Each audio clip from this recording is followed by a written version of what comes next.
Hello Ramya గారు, నమస్తే. నమస్తే అండి. సో ఏఐ చాలా మేజర్ రోల్ ప్లే చేస్తుంది అని చెప్పుకోవచ్చు. అది ఇప్పుడు జాబ్స్ గురించే కాకుండా ఈవెన్ పిల్లల స్కూళ్ళల్లో కూడా ఏఐ ఇంప్లిమెంట్ చేస్తూ ఉన్నారు. పిల్లలు కూడా ఆల్మోస్ట్ నేర్చుకుంటూ అది ఒక సబ్జెక్ట్గా ట్రావెల్ చేస్తూ ఉన్నారు.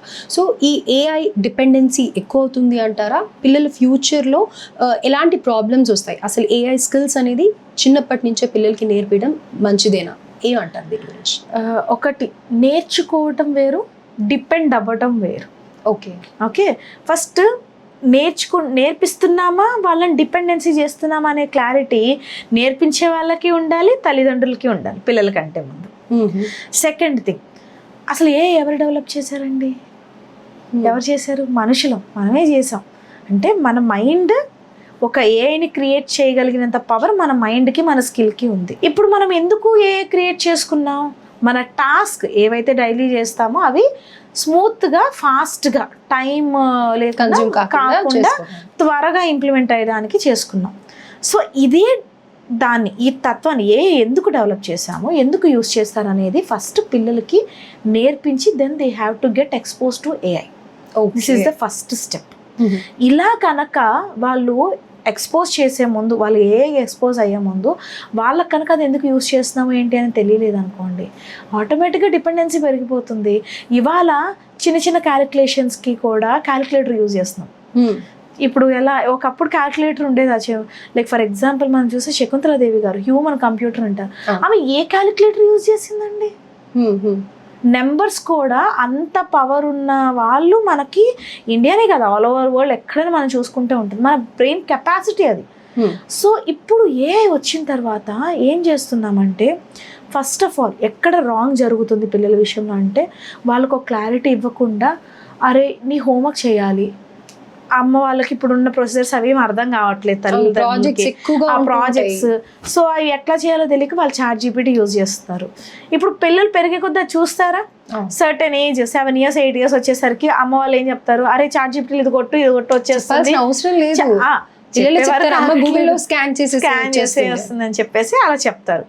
అంతెందుకు, మొన్న మా బాబు ఏదో టాయ్ అడిగారు. టాయ్ అడిగితే అరే డబ్బులు లేవురా, ఏ టాయ్ పడితే ఆ టాయ్ ఎట్లా కొనిస్తారా అని అన్నాను. అంటే ఎందుకు, ఫోన్పే ఉందిగా, స్కాన్ చేయండి డబ్బులు.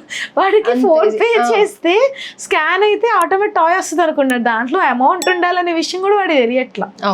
సో ఇప్పుడు అంత చూడంగానే వాళ్ళు అట్లా గ్రాప్ చేస్తున్నప్పుడు, రేపు వాళ్ళు మీరు ప్రాజెక్ట్స్ వాళ్ళ ముందే ChatGPT ఇట్లా అడిగి చేసినప్పుడు వాళ్ళకి అది అలవాటు అయిపోతుంది. ఇప్పుడు వాళ్ళు ChatGPTలో ప్రాజెక్ట్ చేయొచ్చు అన్న విషయం నేర్చుకున్నప్పుడు ఏది చేసినా అది వస్తుంది, గూగుల్ సెర్చ్ లో ఏది కొట్టినా వస్తుందని కూడా తెలుసుకుంటారు. ఒక ఎక్స్పెరిమెంట్ చేస్తారు పిల్లలు, ఖచ్చితంగా చేస్తారు. ఇప్పుడు డిపెండెన్సీ ఆటోమేటిక్గా పెరిగిపోతుందిగా. ఇప్పుడు ఇవాళ 2 table వాడు మామూలుగా రాస్తున్నాడు, ఫ్యూచర్లో అదే 2 table ChatGPT అడిగి 2 table అంటే ఏంటో చెప్పిన ఇక్కడ కాపీ చేసుకుంటాను అంటాడు. అప్పుడు ఏం చేయాలి? సో ఫస్ట్ ఇంట్రడ్యూస్ చేసే ముందు ఏ ఏజ్లో కరెక్టేనా కాదా, ఎలా ఇంట్రడ్యూస్ చేస్తున్నాం, ఇవన్నీ కూడా స్టెప్ బై స్టెప్ తీసుకొని అప్పుడు ఇంట్రడ్యూస్ చేయాలి. అంతేకాని కూర్చొని ఏముందిలే ఇలా ప్రాజెక్ట్స్ ఇచ్చారు వాళ్ళే చేసుకుంటారులే, వాళ్ళే నేర్చుకుంటారులే అని అంటే ఓవర్ డిపెండెన్స్ ఇక్కడ పవర్ తగ్గిపోతుంది. ఫ్యూచర్లో ఏదైనా డెసిషన్ తీసుకోవాలని వాళ్ళు డెసిషన్ తీసుకోలేరు. వాళ్ళు డెసిషన్ మేకింగ్ స్కిల్ అనేది ఉండదు. ప్రాబ్లం వస్తే సాల్వ్ చేసుకునే స్కిల్ అనేది ఉండదు. రియల్ టైమ్ స్కిల్స్ నేర్పించాలి. Even before you introduce AI, problem solving skill అనేది రియల్ టైంలో మీరు నేర్పించిన తర్వాత చెప్పండి, వాడు డిపెండెంట్ అవ్వడు. ఎక్కడ యూజ్ చేసుకోవాలో వాడికి తెలిసింది. మీరు ఫస్టే ప్రాబ్లమ్ సాల్వింగ్ స్కిల్స్ లేవు, డెసిషన్ మేకింగ్ స్కిల్స్ ఇవ్వకుండా డైరెక్ట్గా ఇంట్రడ్యూస్ చేశారంటే ఖచ్చితంగా ఓవర్ డిపెండెన్సీ పెరిగిపోతే ఫ్యూచర్లో ఎవరు ఆలోచించరు, ఇంకా ప్రతిదీ వస్తుంది. మనము తయారు చేసిందే మనల్ని రూల్ చేస్తుంది. మనం తయారు చేసింది మనల్ని రూల్ చేస్తుంది. బ్రెయిన్ తో డెసిషన్ మేకింగ్ బదులు ఇంకా ప్రతి దానికి మెషిన్ మీద డిపెండ్ అయిపోతాం. సో అలా అవ్వకూడదు. అంటే ఫస్ట్ రియల్ టైంలో వాళ్ళకి ఏదైనా ప్రాబ్లం ఇచ్చి చూడండి, ఏదైనా కట్ చేయమనండి, ఏదైనా ఏదో ఒకటి చిన్న ఎక్స్పెరిమెంట్ ఇంట్లో చేయించండి. ఎంతసేపు పడుతుంది చిన్న చిన్న ఎక్స్పెరిమెంట్స్ ఇలాంటివి చేసుకోవడానికి? ఫ్యామిలీ డెసిషన్స్ ఏవో తీసుకుంటున్నారు. ఒక్కొక్కసారి ఇప్పుడు 9-10 years ఏజ్ పిల్లలు ఉన్నారు, వాళ్ళకి తెలియదగిన ప్రాబ్లమే వాళ్ళు తెలుసుకున్నా అనుకున్న వాటికి వాళ్ళు ఒపీనియన్స్ అడగండి. వాళ్ళు ఏ పర్స్పెక్టివ్లో దాని గురించి ఆలోచిస్తున్నారో చూడండి. వాళ్ళు చెప్పింది చేయమని చెప్పట్లేదు, కానీ వాళ్ళని ఇన్వాల్వ్ చేయండి. ప్రాబ్లం వస్తే ఇలా నలుగురిలో కూర్చొని, అది ఓన్లీ ఫ్యామిలీ మెంబర్స్ వరకు కూర్చొని డిస్కస్ చేస్తారా? వాళ్ళు ఫ్యూచర్లో ఏదైనా ప్రాబ్లం వస్తే వాడు ChatGPTకో ఏకో చెప్పడు. అంతేకాని ఇప్పుడు ఏమవుతుంది, కొంతమంది చూస్తే ఏదైనా ప్రాబ్లం వస్తే AI అని అడుగుతున్నారు. ఆ AI ఎలా సమాధానాలు ఇస్తుంది?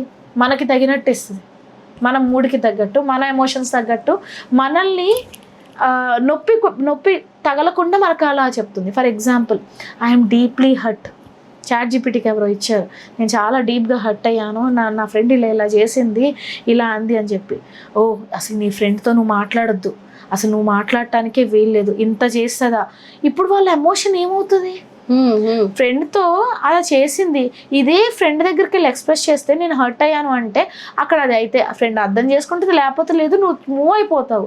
ChatGPTలో చెప్పడం వల్ల ఆ ChatGPT ఏంటి, నిన్ను మంచిగా అంటే నువ్వు మంచిగా ఫీల్ అయ్యే విధంగా చేయడం కోసం ఆ ఫ్రెండ్ని తిట్టిద్ది, దాన్ని ఏదైనా చేయమంటది, నువ్వు ఇలా రివర్స్లో ఏదో ఒకటి చేయని ఇట్లాంటి సజెషన్స్ కూడా ఇచ్చే అవకాశాలు ఉంటాయి. అలాంటి డేంజర్ కూడా ఉంటుంది.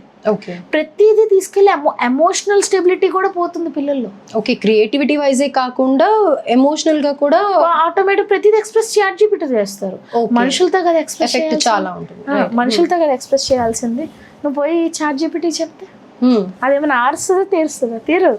ఇంకా మనకి అప్పుడు ఇంకా ఎమోషనల్గా వాళ్ళు ఆల్రెడీ ఫిజికల్గా మెంటల్గా డిపెండెన్సీ, నాలెడ్జ్ పరంగా దాని మీద డిపెండెన్స్ అవుతున్నారు. ఇప్పుడు ఎమోషనల్గా కూడా డిపెండెన్సీ పెరిగిపోతుంది. అవును, ఒక రీసెర్చ్లో కూడా చెప్పారు, డైలీ టీనేజర్స్ దగ్గర నుంచి ఆఫీస్లో వర్క్ చేసే వాళ్ళ దగ్గర వరకు అందరూ కూడా most of the times ChatGPT use చేస్తున్నారు. ChatGPT ఎలా డిపెండెన్సీ ఎక్కువ అయిపోయింది, గూగుల్ సెర్చ్ ఎలా అయిపోయింది. ఒకప్పుడు గూగుల్ సెర్చ్, ఇప్పుడు నా టైంలో ఏదైనా సెర్చ్ చేయాలంటే గూగుల్లోనే. ఆ గూగుల్ అది మనం ప్లేసెస్ గురించో లేకపోతే ఏదైనా ఎక్స్ప్లోర్ చేయడానికో నాలెడ్జ్ గురించో యూజ్ చేసేవాళ్ళం. కానీ ఇప్పుడు ఏమైపోయింది అంటే ప్రతి ఒక్క డైలీ లైఫ్ లో ఉండే చిన్న చిన్న ప్రాబ్లమ్స్ కి కూడా ChatGPT డిపెండ్ అవుతుంది. అవును, అలా అయిపోతుంది. సో ఇలా డిపెండెన్సీ పెరిగిపోతుంది. So first real life skills వాళ్ళకి నేర్పించండి.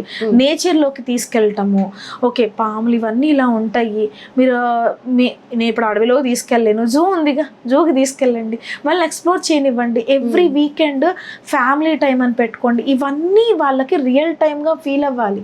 ఆ తర్వాత వచ్చినా వాడు దేనికి యూజ్ చేయాలి, దేనికి యూజ్ చేయకూడదు, మనుషులతో ఎలా మాట్లాడి ఇవన్నీ తెలుస్తాయి. లేదంటే మొత్తం తీసుకుంటుంది. లిటరల్గా కొన్నాళ్ళు ఏంటంటే యుఎస్లో ఒక చిన్న షో లాగా చేశారన్నమాట. దాంట్లో ఎలా అంటే ఫ్యూచర్లో మదర్స్ని కూడా రీప్లేస్ చేయటం, తల్లి రియల్ టైంలో చెప్తా ఉంటుంది. ఏం చేస్తుంది, నిన్ను అలా హర్ట్ చేయకూడదు, నువ్వు ఏ ఫుడ్, ఇప్పుడు తల్లి ఏం చెప్తుంది, నువ్వు జంక్ ఎక్కువ తినొద్దు అని చెప్తుంది. జంక్ ఎక్కువ తినొద్దు అని చెప్తుందా? నీకు ఇష్టమైంది తిను. ఎందుకు?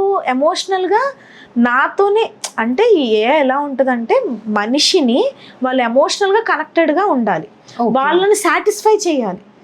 మాట్లాడే పర్సన్ని సాటిస్ఫై చేయాలి. రేపు రోబోట్స్ వచ్చినా అదే పని చేస్తాయి కదా. నువ్వు జంక్ తిను, ఎందుకు అలా చెప్పింది, నేనైతే జంక్ వదిలిపెట్టేస్తాను.